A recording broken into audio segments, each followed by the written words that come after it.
A gente vive na era da aparência. Falamos de fé, cantamos bonito, mas no silêncio do coração sabemos que algo está errado. A Bíblia chama isso de religiosidade superficial. Tiago, o homem que andou com Jesus, escreveu uma carta para arrancar a máscara. Ele não está interessado no que você diz na igreja, mas nas provas de que Deus realmente mudou você. Hoje, vamos confrontar o que Tiago chama de sinais de morte espiritual. 7 atitudes sutis, porém letais, que transformam uma fé que deveria ser forte em uma casca vazia. Este vídeo não será confortável, mas é o espelho que você precisa para ver a verdade. A escolha é sua: continuar na ilusão ou abraçar a transformação real que a palavra de Deus exige.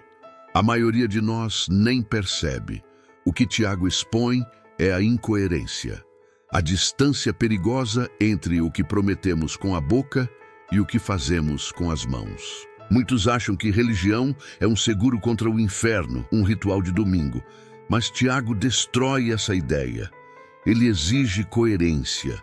Ele nos lembra que a fé é um motor que deve produzir obras, não um adesivo que você coloca na sua vida. O grande perigo é a cegueira. Quando a inércia, a palavra descontrolada e a dúvida se instalam, o veneno já começou a agir. Por isso, se você busca a maturidade e quer viver uma fé que realmente funciona no dia a dia, clique no botão inscrever-se agora. Não deixe a distração roubar sua chance de crescer. Vamos começar com a primeira e mais traiçoeira atitude que Tiago denuncia. É a atitude que paralisa a sua capacidade de receber de Deus, que sabota suas orações e te deixa à mercê dos ventos da dúvida. É a atitude que transforma a pessoa em uma onda do mar. A religiosidade, no sentido que Tiago ataca, é a tentativa humana de se parecer com um crente sem ter o coração transformado. É a casca sem o fruto. É o esforço de cumprir rituais para agradar aos homens, enquanto o seu interior continua preso aos mesmos pecados. Pense no fariseu da história bíblica. Ele orava alto, jejuava, dava dízimos, mas Jesus o chamou de sepulcro caiado, lindo por fora, mas podre por dentro. Tiago está nos forçando a sair dessa zona de conforto. Ele diz, em outras palavras, se você diz que tem fé, prove. A fé, para Tiago, não é uma teoria que discutimos, mas uma força que move a nossa vida. O que o seu cotidiano, a sua agenda, o seu extrato bancário, o seu casamento e a sua forma de dirigir revelam? Revelam a fé que você professa no domingo. Se a resposta for não, Tiago está batendo na sua porta e dizendo, acorde, sua fé está doente. Essa doença, se não for tratada, leva à morte lenta da sua conexão com Deus. É por isso que o apelo de Tiago é tão urgente. Ele viu as provações que a igreja enfrentava, perseguição, injustiça, e sabia que apenas uma fé genuína sobreviveria. A fé superficial desmorona na primeira tempestade. E a primeira atitude que destrói a genuinidade da fé é a falta de firmeza. A religiosidade, no sentido que Tiago ataca, é a tentativa humana de se parecer com um crente sem ter o coração transformado. É a casca sem o fruto.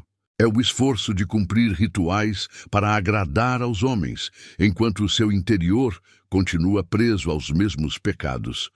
Pense no fariseu da história bíblica. Ele orava alto, jejuava, dava dízimos, mas Jesus o chamou de sepulcro caiado, lindo por fora, mas podre por dentro. Tiago está nos forçando a sair dessa zona de conforto.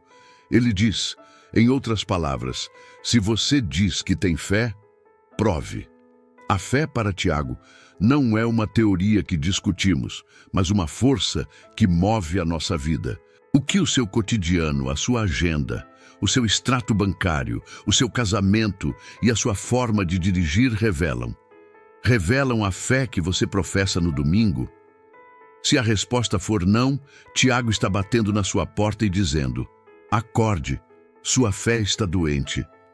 Essa doença, se não for tratada, leva à morte lenta da sua conexão com Deus. É por isso que o apelo de Tiago é tão urgente. Ele viu as provações que a igreja enfrentava, perseguição, injustiça, e sabia que apenas uma fé genuína sobreviveria. A fé superficial desmorona na primeira tempestade. E a primeira atitude que destrói a genuinidade da fé é a falta de firmeza. A primeira atitude que Tiago ataca é a dúvida na hora de orar. Tiago diz, sem rodeios, aquele que duvida é semelhante à onda do mar, que é levada pelo vento e lançada de uma parte para outra. Isso não é uma simples comparação. É um diagnóstico de morte espiritual. A fé morre quando a sua confiança se torna uma onda, oscilando entre Deus e as suas próprias forças. A onda simboliza a instabilidade. Ela nunca está no controle, está sempre sendo forçada a se mover. Quando duvidamos, colocamos nossa mente em um estado de caos. Pedimos a Deus, o que é um ato de fé, mas imediatamente começamos a duvidar da resposta, buscando planos de fuga ou alternativas humanas. Tiago nos ensina que Deus dá sabedoria de forma generosa. Ele não nega, ele não briga com quem pede, mas a condição é clara: peça com fé. A dúvida, portanto, é um insulto à bondade de Deus. Ela diz, eu não confio que ele vai me dar o que prometeu, mesmo ele dizendo que dá a todos. A inconstância é o oposto da perseverança que Tiago louva nas provações. Pense bem, a dúvida ataca a própria base da nossa fé, que é a confiança total. Se você não confia que ele ouve, como pode confiar que ele sustenta? A consequência dessa atitude é terrível. Não pense tal homem que receberá do Senhor coisa alguma. A dúvida não apenas nos impede de receber sabedoria, ela anula a oração inteira. Para vencer isso, Tiago aponta para a humildade de quem reconhece a falta de sabedoria e a firmeza de quem acredita que Deus, ao contrário dos homens, cumpre o que promete. A estabilidade nasce da certeza de que Deus é fiel e generoso. A pessoa que duvida não tem raiz. Ela é vulnerável a qualquer vento de doutrina, a qualquer crítica, a qualquer dificuldade. Ela tenta servir a dois senhores, Deus e a lógica humana. E a Bíblia é clara. A fé é a certeza do que não se vê. Se você só ora quando não tem mais opções, ou se você ora enquanto a sua mente já está tramando o seu próprio plano, você está agindo como a onda do mar. E Tiago alerta que essa vida dupla, essa inconstância, não te levará a lugar nenhum. A solução é a firmeza de propósito. É decidir no coração que Deus é maior que a sua circunstância e que Ele é bom. Peça sabedoria para lidar com a tribulação, mas peça sabedoria acreditando que o presente de Deus é infalível. A inconstância destrói o propósito da oração. Tiago está falando diretamente com aqueles que se sentem perdidos e sem direção nas provações. O contexto de Tiago 1:2 é a provação. Quando a dificuldade chega, o inconstante não busca o aprendizado. Ele busca a saída rápida, o conforto imediato. Ele não consegue ver que a prova está ali para produzir perseverança e maturidade. Ele quer pular o processo. É por isso que ele é jogado como a onda. A provação empurra para um lado, a dúvida empurra para o outro. E no meio desse caos, a pessoa não consegue desenvolver a paciência, a humildade e a dependência de Deus. A inconstância é, no fundo, uma falha de memória. Esquecemos o que Deus já fez e o que Ele prometeu. A oração se torna um ato vazio, uma formalidade, porque o coração já decidiu que a solução virá de outro lugar. A forma de combater isso é com a meditação focada na palavra, lembrando-se constantemente da fidelidade de Deus. É preciso quebrar o ciclo da dúvida. A pessoa que não tem firmeza no coração também não tem firmeza no comportamento. E a inconstância no crer leva à próxima atitude letal, a inconstância no agir. A segunda atitude que mata lentamente a fé é a ilusão do ouvinte. Tiago nos dá uma das comparações mais duras da Bíblia. Ouvir e não fazer é como olhar-se no espelho e logo em seguida esquecer-se de como se é. Pense na gravidade disso. Você olha a palavra de Deus, que é um espelho perfeito que mostra seus defeitos, seu orgulho, sua falha em perdoar, mas você se vira e esquece o que viu. O objetivo da pregação e da leitura bíblica é a transformação. O espelho de Deus não serve para nos fazer sentir culpados, mas para nos guiar à cura. Quando ignoramos o que o espelho mostra, estamos enganando a nós mesmos com um falso discurso de religiosidade. Muita gente gosta da parte da Bíblia que conforta, mas ignora a parte que confronta. Ouvem sobre amor, mas não perdoam na vida real. Ouvem sobre serviço, mas se recusam a ajudar o vizinho. Tiago não aceita essa fé pela metade. A fé que não se pratica é uma mentira contada a si mesmo. Tiago nos chama para a prática diária. A fé verdadeira se prova em como você lida com seu dinheiro, com seu tempo, com sua família e, principalmente, com seus inimigos. A obediência não é uma opção. É a prova de que a semente da palavra realmente está viva e crescendo dentro de você. O erro do ouvinte esquecido não está na falta de audição, está na falta de intenção. Ele ouve para se sentir bem, para acumular conhecimento religioso, mas não para mudar de vida. A palavra de Deus, segundo Tiago, deve ser uma força que te confronta. Ela deve te mostrar que você está sendo egoísta, que está guardando rancor, que está negligenciando sua família. Se a palavra te mostra isso e você age como se não tivesse visto, você está ativamente sabotando a sua fé. Tiago denuncia o perigo de se tornar um enganador de si mesmo. Você está se convencendo de que está bem só porque frequenta a igreja e conhece os versículos, mas sua vida continua a mesma. Isso é a definição de ilusão espiritual. A obediência, por outro lado, é o que garante a bênção. Aquele que ouve e pratica a palavra é como quem constrói sua casa sobre a rocha. Quando a tempestade vem, a casa fica de pé. O ouvinte esquecido constrói na areia da conveniência. O convite de Tiago é para que a palavra de Deus seja o manual de operações do nosso dia a dia, e não apenas o livro de histórias de domingo. A mudança de vida é o único sinal de que você realmente levou a sério o que ouviu. O erro do ouvinte esquecido não está na falta de audição, está na falta de intenção. Ele ouve para se sentir bem, para acumular conhecimento religioso, mas não para mudar de vida. A palavra de Deus, segundo Tiago, deve ser uma força que te confronta. Ela deve te mostrar que você está sendo egoísta, que está guardando rancor, que está negligenciando sua família. Se a palavra te mostra isso e você age como se não tivesse visto, você está ativamente sabotando a sua fé. Tiago denuncia o perigo de se tornar um enganador de si mesmo.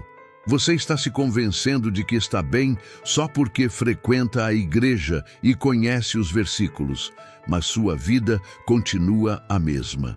Isso é a definição de ilusão espiritual. A obediência, por outro lado, é o que garante a bênção. Aquele que ouve e pratica a palavra é como quem constrói sua casa sobre a rocha. Quando a tempestade vem, a casa fica de pé. O ouvinte esquecido constrói na areia da conveniência. O convite de Tiago é para que a palavra de Deus seja o manual de operações do nosso dia a dia e não apenas o livro de histórias de domingo. A mudança de vida é o único sinal de que você realmente levou a sério o que ouviu. A terceira atitude que mata a fé é o poder destrutivo da língua. Esta é uma lição tão importante que Tiago dedica um capítulo inteiro a ela. Ele usa a metáfora mais chocante. A língua também é um fogo, um mundo de maldade, inflamada pelo inferno. É um diagnóstico assustador.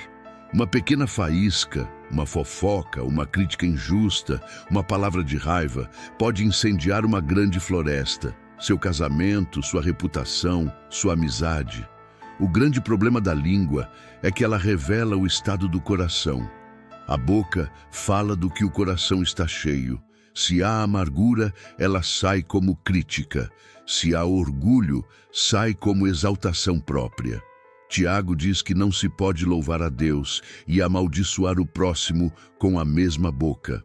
Isso é hipocrisia, e a fé que tolera a hipocrisia é uma fé doente e falsa. Se você se diz espiritual, mas não consegue controlar o que fala, está se enganando. Sua religião é inútil. Falar mal, criticar injustamente, são atitudes que provam que a impureza está dentro. Tiago exige que usemos a boca para edificar, abençoar e curar. A fé imatura destrói com a boca, mas a fé madura constrói com a fala. A terceira atitude que mata a fé é o poder destrutivo da língua.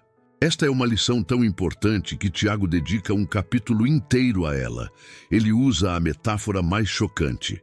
A língua também é um fogo, um mundo de maldade, inflamada pelo inferno. É um diagnóstico assustador. Uma pequena faísca, uma fofoca, uma crítica injusta, uma palavra de raiva, pode incendiar uma grande floresta. Seu casamento, sua reputação, sua amizade. O grande problema da língua é que ela revela o estado do coração. A boca fala do que o coração está cheio. Se há amargura, ela sai como crítica. Se há orgulho, sai como exaltação própria. Tiago diz que não se pode louvar a Deus e amaldiçoar o próximo com a mesma boca. Isso é hipocrisia, e a fé que tolera a hipocrisia é uma fé doente e falsa. Se você se diz espiritual, mas não consegue controlar o que fala, está se enganando. Sua religião é inútil. Falar mal, criticar injustamente, são atitudes que provam que a impureza está dentro. Tiago exige que usemos a boca para edificar, abençoar e curar. A fé imatura destrói com a boca, mas a fé madura constrói com a fala. A quarta atitude que sufoca a fé é o favoritismo. Tiago ataca a igreja que faz diferença entre ricos e pobres, entre o bem vestido e o maltrapilho. Ele diz: se você trata melhor o homem que veste roupas caras do que o homem pobre, você está fazendo o julgamento errado e está agindo com maus pensamentos. A parcialidade é o oposto da lei real, a lei do amor ao próximo. Fazer distinção é um pecado grave porque nega o Evangelho. Deus não escolhe as pessoas pela roupa ou pela conta bancária. Quando julgamos o valor de alguém pela aparência ou pelo status, estamos dizendo que o dinheiro é mais importante que a alma, e isso é ofensa contra o caráter de Deus. Pior, Tiago lembra que Deus escolheu os pobres deste mundo para serem ricos na fé. O favoritismo é um sinal de que a sua fé é superficial e incapaz de amar o próximo como a si mesmo. É uma atitude que mata a essência do cristianismo. Tiago usa um exemplo muito vívido. Se um rico entra e você o honra com um lugar de destaque, mas despreza o pobre, você está pecando. O ato de julgar uma pessoa pelo seu exterior é uma afronta ao próprio Deus, que é justo e imparcial. A atitude do favoritismo trai o chamado cristão. Por quê? Porque Deus escolheu aqueles que o mundo despreza para serem herdeiros do seu reino. Ao honrar o rico e desprezar o pobre, a igreja estava não apenas desobedecendo a lei do amor, mas insultando o plano de Deus.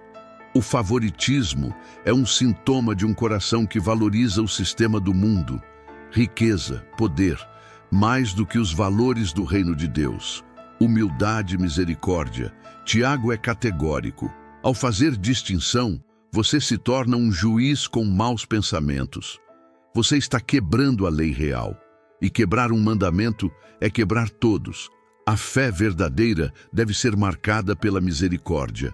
Você deve tratar a todos, independentemente de sua roupa ou status, com a mesma dignidade e amor que Cristo te demonstrou.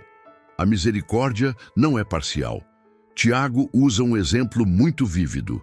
Se um rico entra e você o honra com um lugar de destaque, mas despreza o pobre, você está pecando. O ato de julgar uma pessoa pelo seu exterior é uma afronta ao próprio Deus, que é justo e imparcial. A atitude do favoritismo trai o chamado cristão. Por quê? Porque Deus escolheu aqueles que o mundo despreza para serem herdeiros do seu reino. Ao honrar o rico e desprezar o pobre, a igreja estava não apenas desobedecendo a lei do amor, mas insultando o plano de Deus. O favoritismo é um sintoma de um coração que valoriza o sistema do mundo, riqueza, poder, mais do que os valores do reino de Deus, humildade, misericórdia. Tiago é categórico. Ao fazer distinção, você se torna um juiz com maus pensamentos. Você está quebrando a lei real. E quebrar um mandamento é quebrar todos. A fé verdadeira deve ser marcada pela misericórdia. Você deve tratar a todos, independentemente de sua roupa ou status, com a mesma dignidade e amor que Cristo te demonstrou. A misericórdia não é parcial. A quinta atitude letal é a inércia, a fé que não se mexe. Esta é, talvez, a lição mais famosa de Tiago. Mostra-me a tua fé sem as tuas obras, e eu te mostrarei a minha fé pelas minhas obras. Tiago não está dizendo que as obras te salvam. Ele está dizendo que a fé que salva é a que transforma, é o fruto. Fé sem obras é como uma semente guardada em uma gaveta. Ela tem o potencial de uma árvore, mas não produz nada. As obras são a evidência, a prova visível de que a fé interna é real.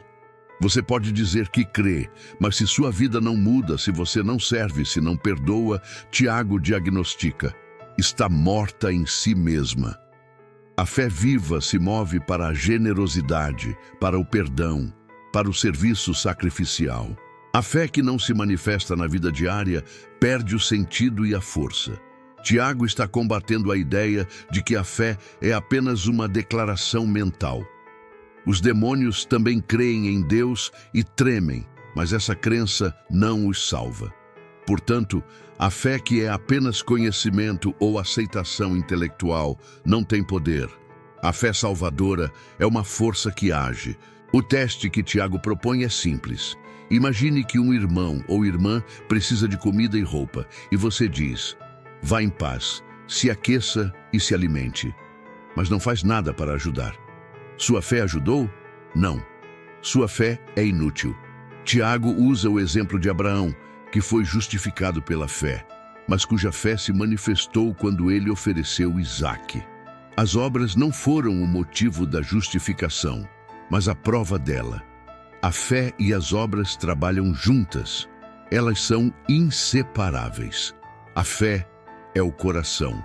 As obras são a pulsação. Se não há pulsação, o coração está morto. A pessoa que tem fé e não tem obras é apenas um discurso vazio.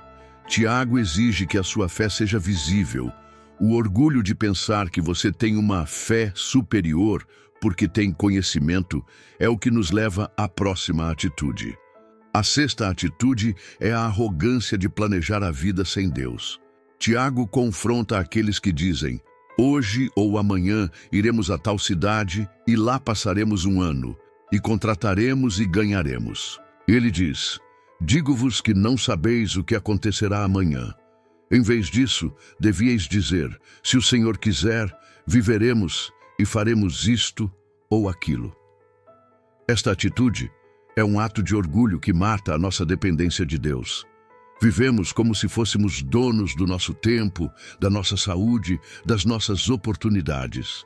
Tiago nos lembra que a nossa vida é um vapor que aparece por um instante e logo desaparece. A sexta atitude é a arrogância de planejar a vida sem Deus. Tiago confronta aqueles que dizem: hoje ou amanhã iremos a tal cidade e lá passaremos um ano, e contrataremos e ganharemos. Ele diz: digo-vos que não sabeis o que acontecerá amanhã. Em vez disso, devíeis dizer: se o Senhor quiser, viveremos e faremos isto ou aquilo. Esta atitude é um ato de orgulho que mata a nossa dependência de Deus. Vivemos como se fôssemos donos do nosso tempo, da nossa saúde, das nossas oportunidades. Tiago nos lembra que a nossa vida é um vapor que aparece por um instante e logo desaparece. A arrogância do planejamento sem Deus é o prelúdio da mãe de todas as atitudes destrutivas, o orgulho. A arrogância do planejamento sem Deus é o prelúdio da mãe de todas as atitudes destrutivas, o orgulho. O orgulho é a raiz da inconstância, confiar em si mesmo, da língua descontrolada, achar que tem o direito de julgar, e da inércia, não querer se submeter à obediência. Tiago mostra que a graça, o favor imerecido de Deus, só é dada aos humildes. A pessoa humilde se arrepende, confessa seus pecados e busca a Deus. O soberbo se justifica, julga o próximo e se afasta da comunidade. Tiago nos chama a uma ação tripla: sujeitar-se a Deus, abandonar o orgulho, resistir ao diabo com a autoridade dada pela submissão, aproximar-se de Deus, limpar as mãos e purificar o coração. A maturidade espiritual, segundo Tiago, é a caminhada constante em humildade, sabendo que a sua única força vem da graça de Deus. As 7 atitudes são um alerta final. A dúvida mata a oração. A inércia mata o serviço. A língua descontrolada mata o testemunho. O orgulho mata a graça. Tiago nos entregou um mapa para a fé autêntica. Agora, a escolha é sua. Você vai continuar na ilusão da fé superficial ou vai se humilhar e agir? Que esta verdade gere mais que conhecimento, gere mudança. Deixe nos comentários qual dessas 7 atitudes você precisa mudar hoje. Compartilhe este vídeo com quem você ama. Fique conosco para continuarmos desvendando os maiores segredos da maturidade espiritual.